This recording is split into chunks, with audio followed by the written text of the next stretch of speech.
Ei, pessoal, bom dia, boa tarde, boa noite para todos e todas que estão aqui sintonizados com a União Espírita Cristã de Vila Velha. Hoje nós vamos falar sobre o Espiritismo, doutrina consoladora. Essa música ao fundo que vocês estão ouvindo é do Grupo Bem, aqui de Vitória, Espírito Santo, e se chama Luz do Mundo. E está na internet um vídeo belíssimo que eu coloquei aqui no fundo porque ela vai falar, né? A canção fala sobre a luz do mundo, né? Luz, querido amigo, consolador, né? E aí vai embora. Mas hoje a gente vai começar ao som da luz do mundo, ouvindo com um poema do meu pai, Manuel Sampaio Neto, Ao Encontro da Luz 2, um livro dele. E ele inicia, e nós vamos iniciar com um poema, quando o Espiritismo fez 150 anos. E aí o poema se chama 150 anos com Kardec. O Espiritismo, ao ser codificado, trouxe revelações de grande valor. Quem prometeu foi o Mestre Jesus, ao falar sobre outro Consolador. Mensagens sendo codificadas e divulgadas no mundo de sul ao norte. Os espíritos se comunicando, comprovando a inexistência da morte. Com todo o acervo de sua doutrina, afirma que além da vida irreal, que na verdade pode se manter o intercâmbio com o mundo espiritual. O mestre valoroso lionês, nas mensagens das lições, consolida 150 anos a ensinar o verdadeiro sentido da vida. Os seus ensinos têm esclarecido e iluminando vem a todo o povo. Diz que jamais se consegue ver a Deus se o espírito não nascer de novo. Deve cumprir o materialismo com o ensinamento desse missionário. Parabéns ao Espiritismo e Kardec, neste ano do seu Sesc centenário. Então a gente inicia fazendo essa homenagem, essa reverência ao nosso codificador, que envidou inúmeros esforços para que hoje nós pudéssemos ter essa doutrina consoladora, que nos amplia a visão neste momento que estamos vivendo de pandemia, nesses momentos que estamos vivendo de insegurança, de medo, né? Então, o Espiritismo hoje, para nós, é uma ferramenta libertadora, é uma ferramenta que nos acalma, que nos tranquiliza, né? E que faz nos ver, faz com que nós vejamos com os outros olhos. Em uma outra oportunidade, aqui mesmo na UEC, eu coloquei um poema da Cecília Meirelles. Eu gosto muito e já coloquei em outras palestras, em que a Cecília vai dizer assim para nós: renova-te, renasce em ti mesmo, multiplica os teus olhos para verem mais, multiplica os teus braços para semeares tudo, destrói os olhos que tiverem visto, cria outros para novas visões. Olha que interessante. Até 1857, antes do advento da doutrina espírita, do lançamento de O Livro dos Espíritos, nós tínhamos olhos que viam a mesma coisa. Olhos que viam a ignorância, o medo, olhos que viam uma vida única, uma existência não plural, olhos que viam um Deus tirano, olhos que viam um Deus que castiga. Jesus trouxe um novo olhar para nós, mas depois dele nós esquecemos. Passamos por séculos e séculos de dores, de medos, de humilhações, humilhamos, fomos humilhados. E agora, e depois de 1857, a doutrina nos traz um novo olhar. Um olhar revisitado, que precisa ser revisitado. Um olhar que Jesus teve à época. E hoje nós estamos aqui sob novas lentes. E a Cecília Meirelles vai abrir a nossa conversa, né? O nosso pensamento, porque o Espiritismo é isso, é um olhar renovado, é destruir os olhos que nós já vimos. Tanto é que o papel do Espiritismo é destruir o materialismo, já nos falam os espíritos. Então é isso, é ter olhos de ver, ter um novo olhar para esse momento que nós estamos vivendo. Por isso, o Espiritismo é uma doutrina consoladora, que nos acalma quando nós perdemos um ente querido, que nos dá explicações para esses momentos de medo e desesperança que nós estamos vendo. Então, o Espiritismo traz um novo olhar. Ele destrói os olhos que nós vimos antes, para nós criarmos outras visões. Uma visão muito mais esplendorosa, muito mais consoladora, muito mais acolhedora. Muito bem. O Espiritismo nos faz pensar. O livro dos Espíritos nos faz pensar, e a gente vai falar mais à frente sobre ele, certamente. Mas antes, quando a gente fala de destruir os novos olhos, os olhos que viram a mesma coisa, nós vamos aqui nos remontar a Frei Beto. O Frei Beto é um antropólogo fantástico. Quem não conhece, entre aí nas redes sociais dele, entre no Google, né, que vai aparecer muita coisa dele.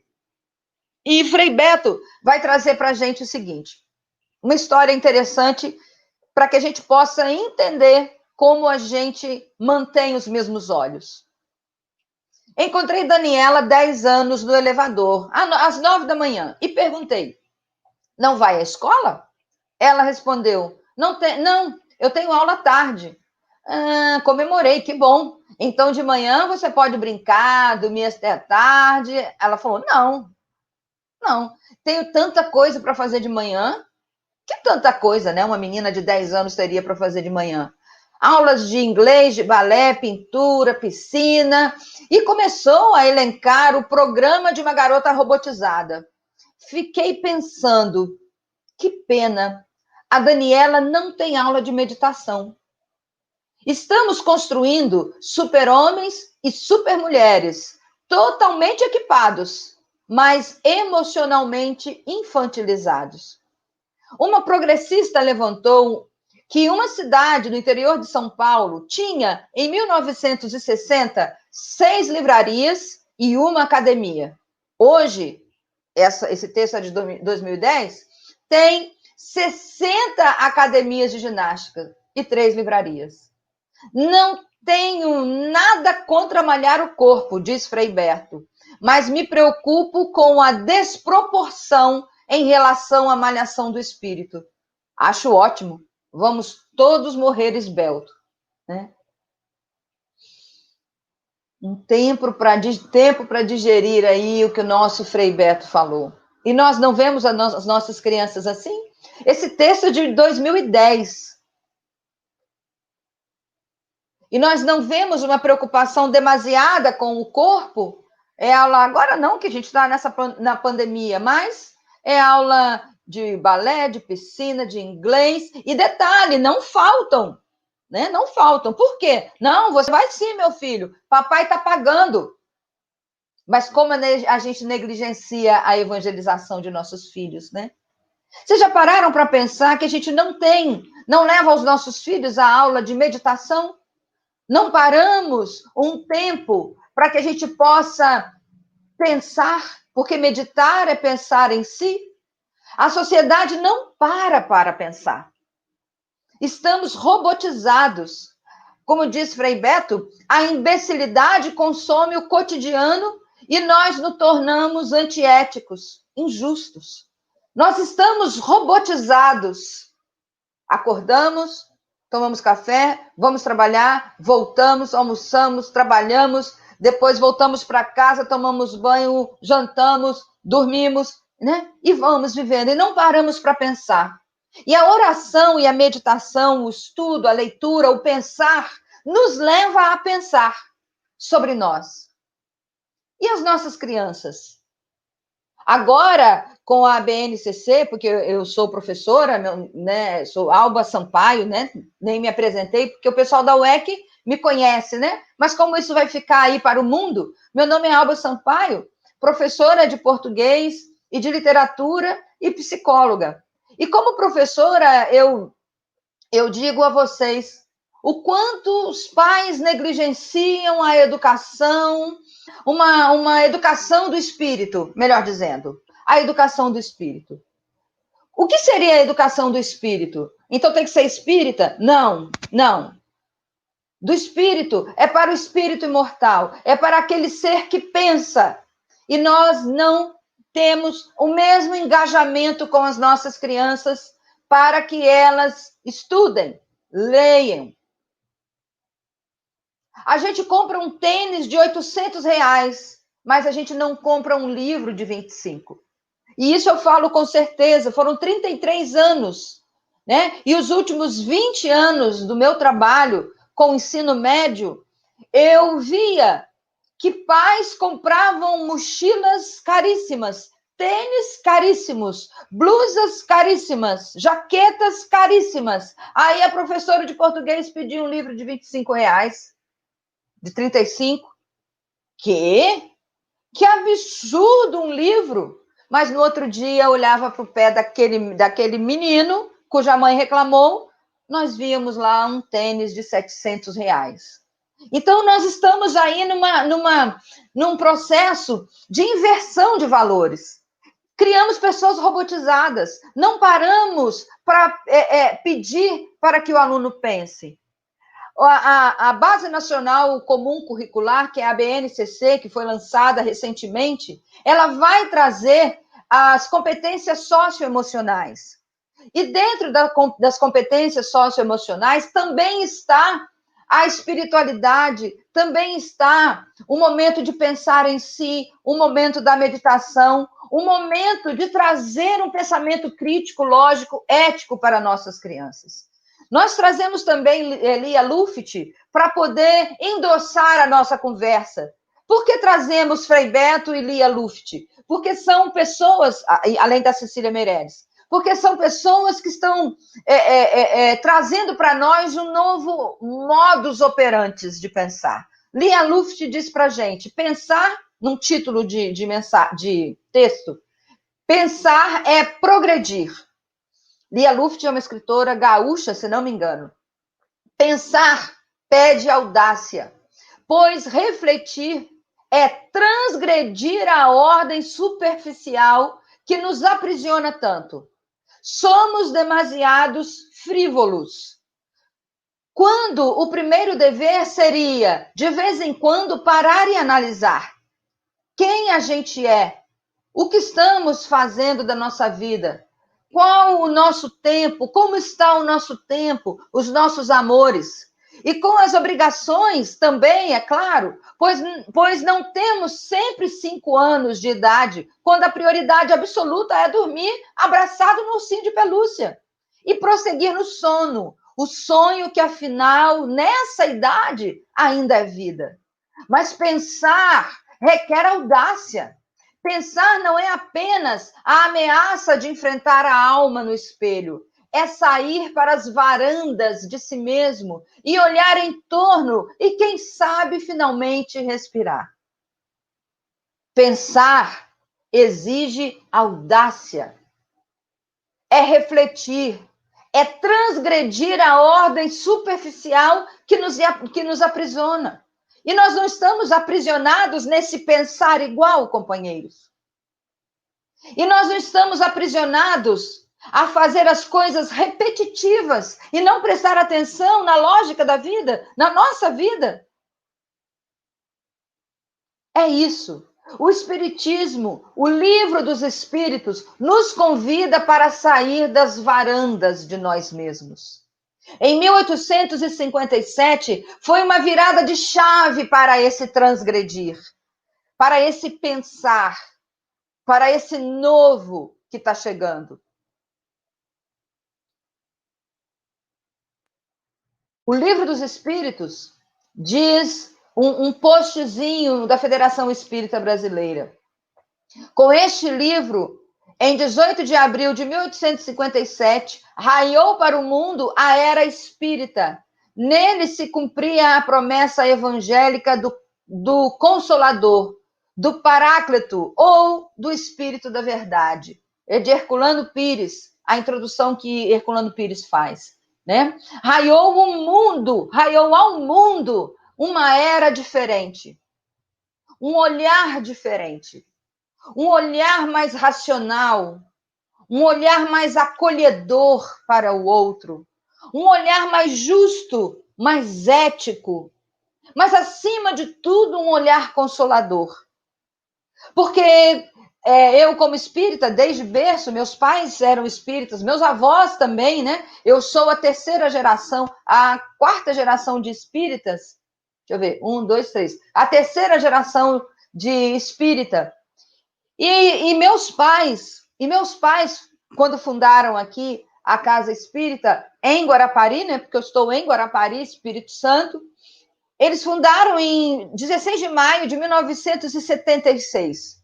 E várias ocasiões, nesse tempo todo, 40 e tantos anos de grupo espírita aqui na minha cidade, por várias vezes, inúmeras vezes, a gente via pessoas chegando às reuniões públicas de segunda-feira para buscar o consolo diante da perda de um ente querido.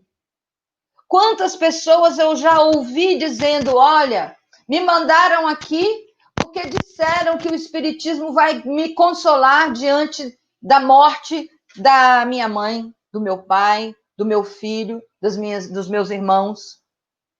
E porque o Espiritismo vai nos trazer um olhar muito mais condescendente, muito mais consolador. E isso veio a partir de 1857, com um olhar encantador para a vida.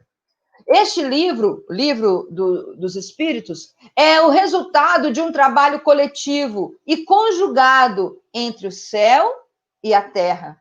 Quem trouxe para a gente essa organização, essa codificação, foi o professor Denizar, que não quis imprimir na obra o teu nome, mas colocou um outro nome, um pseudônimo, que é Allan Kardec. Mas este Allan Kardec, que trouxe à lume a doutrina espírita em 18 de abril de 1857, era um professor, um pedagogo, que substituiu Pestalozzi quando ainda jovem.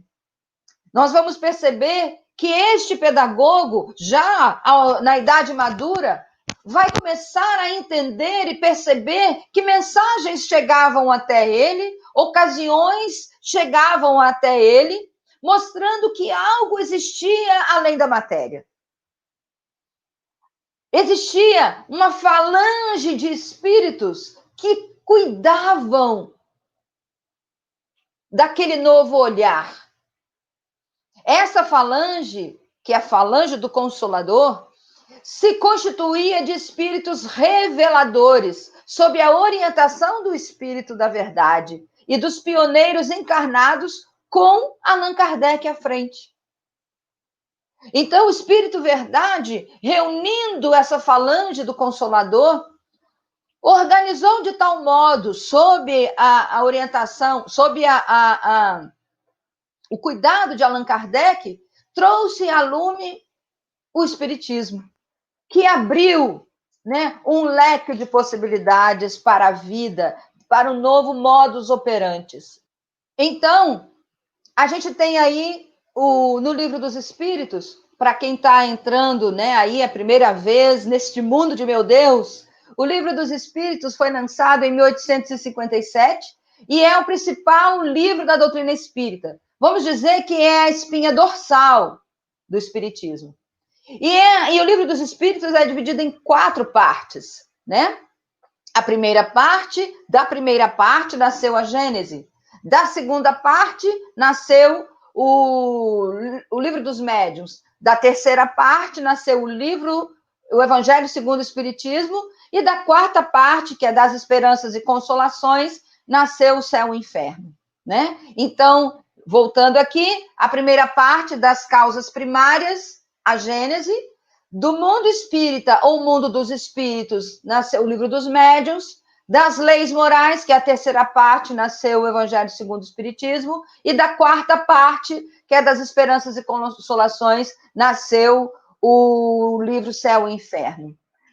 O Livro dos Espíritos foi escrito de forma muito tranquila, através de perguntas e respostas. 1019 perguntas que vão trazer à lume inúmeras questões, inúmeros assuntos da sociologia, da psicologia, da ética, da ontologia, né?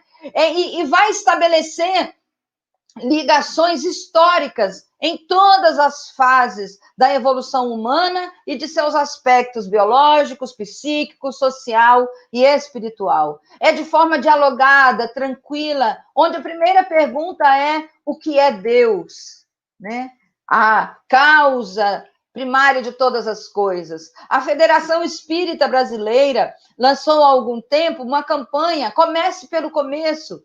Você que não é espírita e está acessando essa palestra, vamos começar pelo começo. Leia primeiro o Livro dos Espíritos, depois vai lá para o Livro dos Médiuns, Evangelho segundo o Espírito, vai lendo, e vai lendo o Pentateuco kardeciano. E aquele que é espírita, use sempre a codificação como base para os seus entendimentos, para a sua pesquisa, né? O espiritismo, ele tem essa tríade: ciência, filosofia e religião. Esse tripé nos faz com que nós percebamos que a vida, que o espiritismo nos mostra uma vida mais pulsante, contínua. A vida é única e nós vivemos inúmeras existências. E a doutrina mostra isso com muita tranquilidade. E ela vem num período apropriado, porque Jesus fala: eu vos mandarei um outro consolador que vos dirá o que eu não vos tenho dito, né? E dirá mais coisas. Não sei se é ipsilíteres, tá? Isso que Jesus falou. Mas ele trouxe, virá um outro consolador, tá? Então, por que veio nesse período? Por que veio no século XIX? Nós vamos aqui recorrer a Alvin Toffler, que escreveu um livro chamado A Terceira Onda. E nesse livro, ele faz uma divisão que o mundo está dividido em 3 grandes ondas, né? A primeira onda foi a Revolução Agrícola. A segunda onda apresenta as modificações ocorridas na sociedade com base na Revolução Industrial, como a gente viu aí, logo lá, 1700, quando começaram as primeiras manifestações, 1800, as primeiras manifestações da indústria. E agora, Toffler diz para a gente que nós estamos na terceira onda. E o que é a terceira onda? Olha que interessante, companheiros. Já a terceira onda é a era da informação. De acordo com Alvin Toffler, o analfabeto do século XXI não será aquele que não sabe ler nem escrever, mas aquele que não for capaz de aprender, desaprender e reaprender.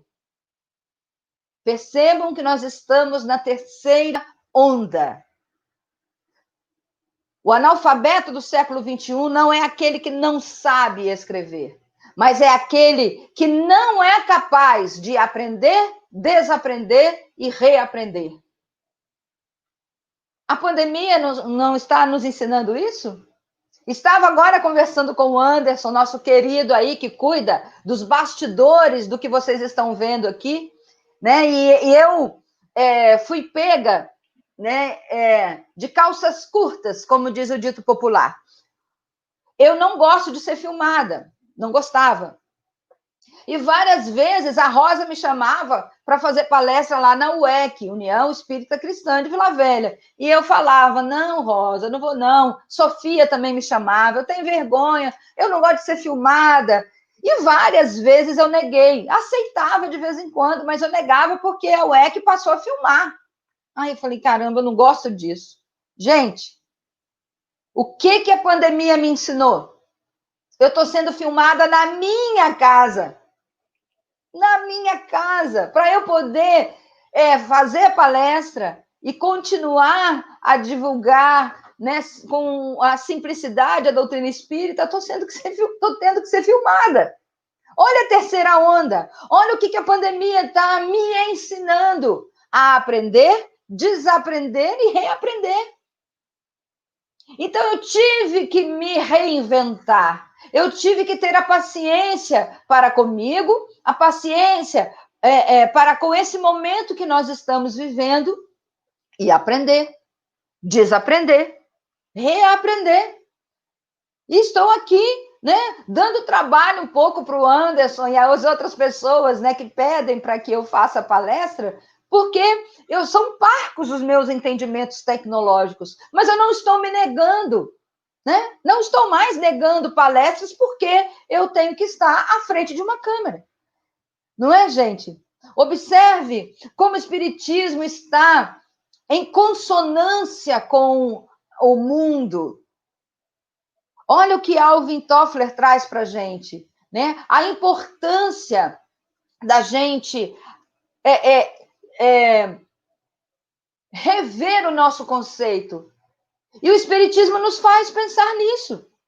E o Espiritismo nos faz o tempo todo a pensar numa nova identidade, a pensar num novo conceito, num novo olhar para esse mundo, né? A doutrina espírita, o espiritismo tem uma contribuição inúmeras contribuições para o nosso planeta. Integra você, segundo André Luiz, ao conhecimento de sua posição de criatura eterna, responsável diante da vida. E qual a contribuição do espiritismo na Terra? É uma mensagem de André Luiz, que são 20 itens que André Luiz fala para nós. Mas nós vamos colocar aqui somente 4, né? Porque a gente também já está caminhando para o encerramento da palestra. Há uma contribuição, integra você ao conhecimento de sua posição de criatura eterna e responsável diante da vida. Integra você ao conhecimento da sua posição. O que eu estou fazendo aqui? Qual o sentido da minha vida? Né? E a pandemia está fazendo a gente pensar isso.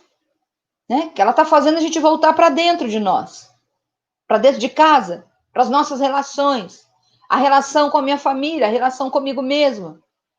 Então, o Espiritismo faz com que a gente pense nisso. O Espiritismo expõe o sentido real das lições de Jesus e de todos os outros mentores espirituais da humanidade nas diversas regiões do planeta. Qual a contribuição do Espiritismo para nós? Já que é uma doutrina consoladora, assim é o título da palestra. O que traz para nós de relevante? O que traz para nós de consolação? Meu Deus, nós iríamos ficar aqui horas e horas falando sobre isso. Mas André Luiz elenca 20 contribuições. Nós vamos ler aqui somente 4, porque já estamos caminhando para o encerramento da nossa conversa. O Espiritismo integra você ao conhecimento da sua posição de criatura eterna e responsável diante da vida. A sua posição. O que eu estou fazendo aqui? O que eu penso da vida? Qual é o meu sentido da vida? O que eu estou fazendo para contribuir para o meu bem e para o bem do outro?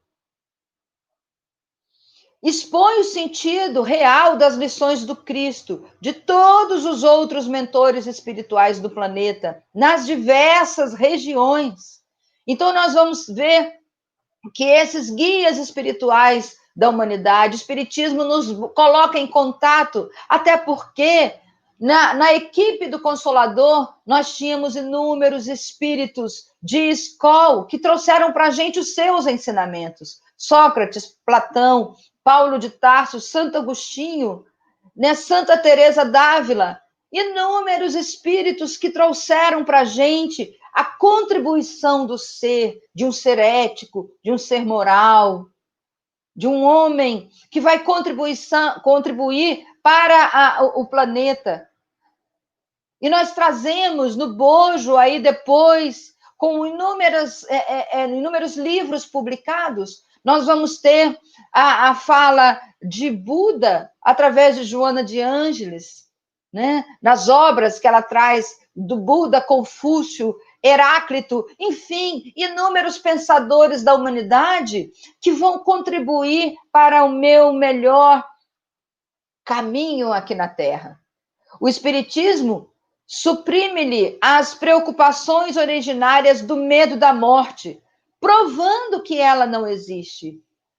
Mas provando, Alba? Sim, provando. É só pegar essas universidades de grande porte no mundo, em que existem pesquisas sérias mostrando a reencarnação. Steve Anderson, se não me engano, dos Estados Unidos, trazendo casos comprovados de reencarnação, mostrando que a morte não existe. A morte do corpo, sim, mas a morte do espírito imortal, não. Não, isso não existe. Nós continuamos vivos. E nós vamos ver isso através de inúmeros casos. E o que está mostrando essa pandemia? Por que a gente está aí com ansiedade, com depressão, síndromes, transtornos? Por que estamos vivendo hoje esse momento? Porque a pandemia também nos trouxe o medo da morte. E não é? E não é, gente? Estamos aí, né, na iminência, né, de repente ser contaminado por esse vírus e esse vírus levar a gente à desencarnação, à morte do corpo. Só que o Espiritismo suprime essa preocupação. A gente não tem preocupação, ou não deveria, né? Mas por quê? Porque nós vivemos. Nós vamos estar com os nossos amores que foram antes da gente. Revela-lhe o princípio da reencarnação, determinando o porquê da dor e das aparentes desigualdades sociais. Então, nós vamos começar a perceber e a entender por quê. O porquê das desigualdades. Deus, companheiro, não seria justo se me fizesse hoje estar, graças a Deus, aqui no meu apartamento, em Guarapari, saudável, conversando com vocês, e do meu lado, aqui na rua da frente, pessoas pedindo comida. Seria um Deus injusto? Por quê? Privilégios para um e não para outros. Mas isso tudo nós vamos perceber que através da doutrina espírita, esse Deus bom, justo, fiel, que sabe o que está fazendo. A pandemia veio fazer também com que nós exercitemos a nossa fé, né? O nosso entendimento desse Deus bom e justo, desse Deus que está o tempo todo conosco. E como eu já falei em outras palestras, vocês já perceberam que mais do que nunca, seja o que Deus quiser, se tornou uma expressão correta. Antes era só uma interjeição, seja o que Deus quiser. Hoje não. O que Deus está reservando para nós. Quando que nós vamos sair disso? Nos tiraram o futuro. Como a gente planeja? Eu não sei se a gente vai reunir no Natal. Eu não sei se a gente vai ter Semana Espírita em janeiro. A gente não tem como planejar. Não podemos. Não sabemos. Tudo está na mão do nosso Pai querido, né? Do nosso grande amor, que é o nosso Pai de divina misericórdia. É isso, companheiros. A contribuição da doutrina espírita para nós é inúmera, são inúmeras contribuições. São inúmeros momentos de consolo, inúmeros momentos em que nós vamos precisar voltar para nós mesmos. E o Espiritismo nos propõe isso. Essa luz do mundo, esse amor maior por toda a terra, por todos nós, derrama a paz e nos eleva ao Pai. Querido amigo consolador, desvenda na terra a ciência do amor, e sempre contigo por onde eu for, transforma espinhos em hinos de amor.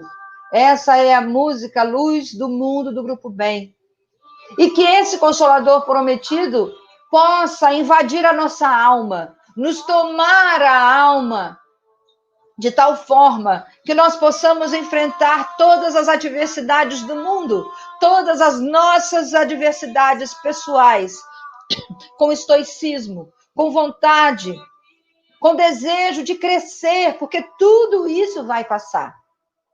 E a gente encerra com um poema, agora do outro livro do meu pai, Ao Encontro da Luz, que vai falar sobre a doutrina espírita. Chamada doutrina espírita. E papai faz uma pequena introdução de João, capítulo 6, versículo 16. E vos dará outro consolador, para que fique convosco eternamente. Doutrina renovadora, portadora de verdades, tem nos dias atuais ajudado a sociedade. Tem influído bastante para aumentar nossa crença, como tem nos ensinado sobre o perdão das ofensas. Orienta a todos nós para não se viver a esmo. Ensina para cada ser a reforma de si mesmo. A fala da reencarnação a todos os profitentes, que o inimigo do passado pode ser nosso parente. Informa a todo leitor que os deveres são seus e meus. É amar a nosso próximo e também amar a Deus. Eliminou com a morte, iluminou nossa mente, que pela mediunidade falamos com os nossos parentes. Foi Jesus quem prometeu aos discípulos presentes: ela permanecerá convosco eternamente. Ele escreveu esse poema em 1988, trazendo para nós o entendimento de que nós... De que nós